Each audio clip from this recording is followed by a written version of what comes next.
स्वागत है आप लोगों का आपके अपने educational channel home science with Pooja में। कल की क्लास में हमने जाना था बाजार के बारे में, साथ ही हमने जाना था जो कुछ मटेरियल यानी भवन निर्माण के जो कुछ मटेरियल रह गए थे उनके बारे में। तो कल का हमारा जो टॉपिक है पूरा फिनिश हो चुका था। आज हम बात करेंगे उपभोक्ता यानी कंज्यूमर के बारे में। तो चलिए जानते हैं। उपभोक्ता उपभोक्ता का मतलब होता है वह व्यक्ति। अर्थशास्त्र के अनुसार क्या कहा गया है? वह व्यक्ति जो वस्तु का उपयोग करे। उपभोक्ता कौन है? जो व्यक्ति वस्तु का उपयोग कर रहा है वो व्यक्ति उपभोक्ता कहलाता है। और एक बार आप इधर देख लीजिए, ये वस्तु का उत्पादन, सबसे पहले क्या किया जाता है? वस्तु का उत्पादन किया जाता है, फिर वो वस्तु थोक विक्रेता के पास जाती है। थोक विक्रेता से खुदरा विक्रेता यानी जो दुकानदार वगैरह होता है वो खरीदते हैं, और उसके बाद में उपभोक्ता यानी हम लोगों द्वारा, हम कंज्यूमर्स द्वारा उस वस्तु का उपयोग किया जाता है। तो हमने जाना उपभोक्ता क्या है, और यहाँ पर अब बात कर लेते हैं उपभोक्ता के अधिकारों के बारे में। तो उपभोक्ता के जो अधिकार हैं वो टोटल हैं 8, और इसमें 4 मेन हैं और 4 गौण। मेन और ये है गौण।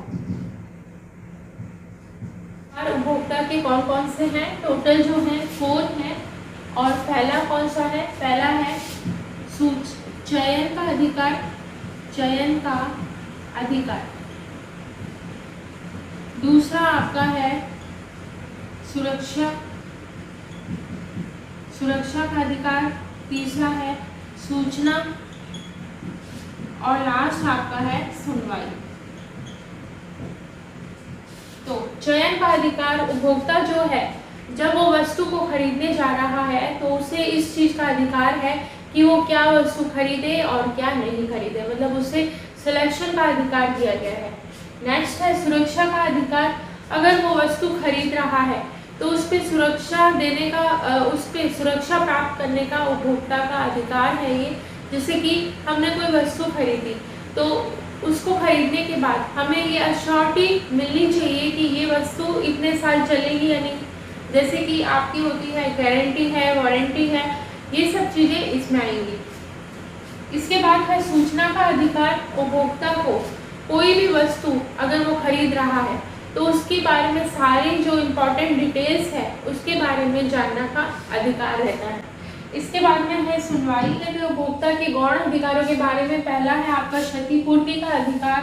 दूसरा आपका है बुनियादी आवश्यकता का अधिकार, स्वच्छ वातावरण का अधिकार, और लास्ट है उपभोक्ता शिक्षा का अधिकार। राष्ट्रीय उपभोक्ता दिवस कब मनाया जाता है? तो ये जो है मनाया जाता है 15 मार्च। तो उपभोक्ता दिवस, अंतर्राष्ट्रीय उपभोक्ता दिवस जो है 15 मार्च को हर साल मनाया जाता है। और ये जो है अमेरिका के राष्ट्रपति द्वारा 1962 से स्टार्ट किया गया। तो उपभोक्ता जो अंतर्राष्ट्रीय उपभोक्ता दिवस है 15 मार्च को हर साल मनाया जाता है पूरे विश्व भर में। और ये अमेरिका के जो राष्ट्रपति थे उनके द्वारा 15 मार्च 1962 से स्टार्ट किया गया था। और इसके अंतर्गत ये जो दिवस मनाया गया था, इसके अंतर्गत उपभोक्ता को 4 मेन जो अधिकार हमने अभी बात की, मेन अधिकार दिए गए कौन कौन से? चयन, सुरक्षा, सूचना व सुनवाई। ये 4 अधिकार जो है इसके अंतर्गत दिए गए। और अब बात कर लेते हैं भारत में जो है उपभोक्ता दिवस कब से शुरू किया गया मनाना? तो भारत में जो है 24 दिसंबर 1980 गया। और इसे क्या कहा गया? सीपीए का मतलब है कंज्यूमर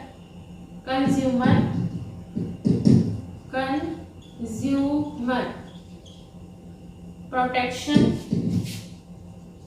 प्रोटेक्शन एक्ट। तो भारत में कब स्टार्ट किया गया? 24 दिसंबर 1986 में। वहीं पर अमेरिका में जो है 15 मार्च 1962 को स्टार्ट किया गया और इसके अंतर्गत जो मेन अधिकार दिए गए थे कंज्यूमर को, कौन कौन से? चयन का, सुरक्षा का, सूचना का और सुनवाई का, ये अधिकार इसके अंतर्गत दिए गए। और ये जो अधिकार दिए जाते हैं चयन का, ये सभी जो अधिकार हैं ये विधानसभा के अंतर्गत दिए जाते हैं। उपभोक्ता के संरक्षण से संबंधित कुछ संस्थान हैं, उसके बारे में हम कल बात करेंगे। एक बार हम शॉर्ट में देख लेते हैं हमने क्या क्या बात की। हमने देखा उपभोक्ता क्या होता है? वह व्यक्ति जो सामान खरीदता है और उसका उपयोग करता है, तो वो व्यक्ति कहलाता है कंज्यूमर यानी उपभोक्ता। और हमने बात कर ली उपभोक्ता का किस तरह से हमने जाना, तो ये हमने चेन देखी। सबसे पहले वस्तु का उत्पादन होगा, फिर वो थोक व्यापारी उसे खरीदेगा, उसके बाद में खुदरा व्यापारी जो है उसके पास वो वस्तु आएगी और हम उपभोक्ताओं द्वारा वो वस्तु खरीदी जाएगी। जो अर्थशास्त्र है उसमें कहा गया है कि वह व्यक्ति जो सामान का उपयोग, जो वस्तु का उपयोग करता है वो उपभोक्ता कहलाता है। नेक्स्ट हमने बात कर ली जो मेन अधिकार हैं और गौण अधिकारों के बारे में। उपभोक्ता के जो अधिकार हैं वो कितने हैं? उपभोक्ता के अधिकार टोटल जो हैं 8 हैं, उनमें से 4 मेन हैं और 4 गौण हैं। मेन जो थे वो थे चयन का, सुरक्षा, सूचना और सुनवाई का अधिकार। और जो गौण अधिकार है वो भी 4 हैं। कौन कौन से?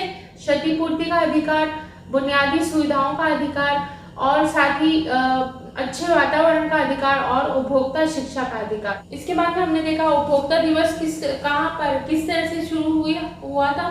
तो अमेरिका में 15 मार्च 1962 से ये स्टार्ट हुआ था और अमेरिका में ये स्टार्ट किया गया था। अमेरिका के अंतर्गत 5 मेन अधिकार जो हैं इसके अंतर्गत शुरू किए गए थे। कौन कौन से? चयन, सुरक्षा, सूचना और सुनवाई। और ये भारत में जो है वहीं पर भारत में 24 दिसंबर 1986 को शुरू किया गया था। और ये जो अधिकार दिए जाते हैं उपभोक्ता को, जो 8 अधिकार है टोटल 8 अधिकार हैं वो विधानसभा के अंतर्गत दिए जाते हैं। भारत में ये 24 दिसंबर 1986 में शुरू किया गया था। इसे CPA यानी कंज्यूमर प्रोटेक्शन एक्ट कहा जाता है। इसके बाद आप जान लेते हैं उपभोक्ता के उत्तरदायित्वों के बारे में। उपभोक्ता के उत्तरदायित्व, उपभोक्ता के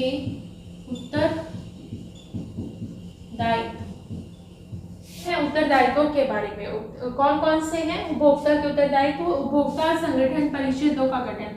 उपभोक्ता संगठन परिषदों का गठन किया जाना चाहिए ताकि अगर कोई भी दिक्कत आ रही है उपभोक्ता को वस्तु से संबंधित, उत्पादन से संबंधित, तो वो वहां पर शिकायत दर्ज कर सके। इसके बाद है उपभोक्ता का जागरूक होना। अगर उपभोक्ता स्वयं ही जागरूक नहीं है तो फिर आगे कुछ भी नहीं किया जा सकता। उपभोक्ता को अपने अधिकारों के बारे में ही नहीं पता, उसे पता ही नहीं कि हाँ हम ये इस बारे में इस चीज की शिकायत यहाँ पर कर सकते हैं, तो फिर वो कुछ भी नहीं कर पाएगा। तो उपभोक्ता जो है उसे अपने अधिकारों के बारे में भी पता होना चाहिए। वस्तुओं का उत्तम साधन, वस्तु जो है उन्हें अच्छे से उपयोग करना आना चाहिए उपभोक्ता को। नेक्स्ट है शिकायत के लिए आवाज उठाना। अगर कोई दिक्कत आई, अगर मान लीजिए कोई मिलावट का काम चल रहा है, वस्तुओं में मिलावट हो रही है, तो उपभोक्ता को अपनी आवाज उठानी चाहिए और शिकायत अपनी दर्ज करवानी चाहिए। और लास्ट है सूचना प्राप्त करना और उसका उपयोग करना।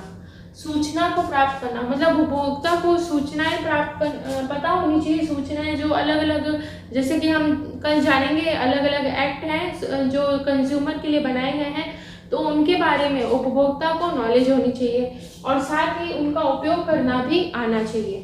तो हमने क्या देख लिया? हमने देखा उपभोक्ता जो है उसके उत्तरदायित्वों के बारे में। उपभोक्ता संगठन परिषदों का गठन करना चाहिए, उपभोक्ता को जागरूक होना चाहिए, उपभोक्ता उत्तम साधन, उपभोक्ता को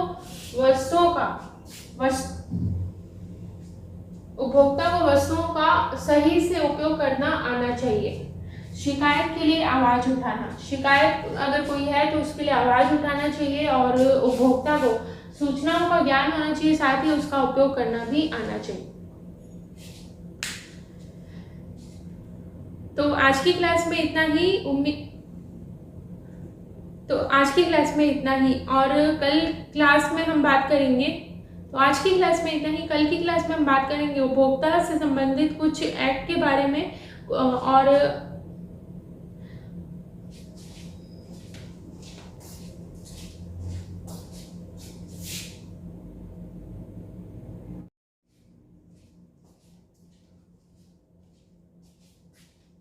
तो आज की क्लास में इतना ही। उम्मीद है आप लोगों के लिए ये क्लास इम्पॉर्टेंट रही होगी, और ये जो हम पढ़ रहे हैं शुरू से, ये बहुत ही इम्पॉर्टेंट है। एग्ज़ाम में पूछा जा रहा है, और फर्स्ट ग्रेड के जो एग्ज़ाम अभी आने वाले हैं उनके लिए भी इम्पॉर्टेंट है। कल हम बात करेंगे उपभोक्ता की कुछ बची हुई नॉलेज जो है रह गई है उनके बारे में बात करेंगे।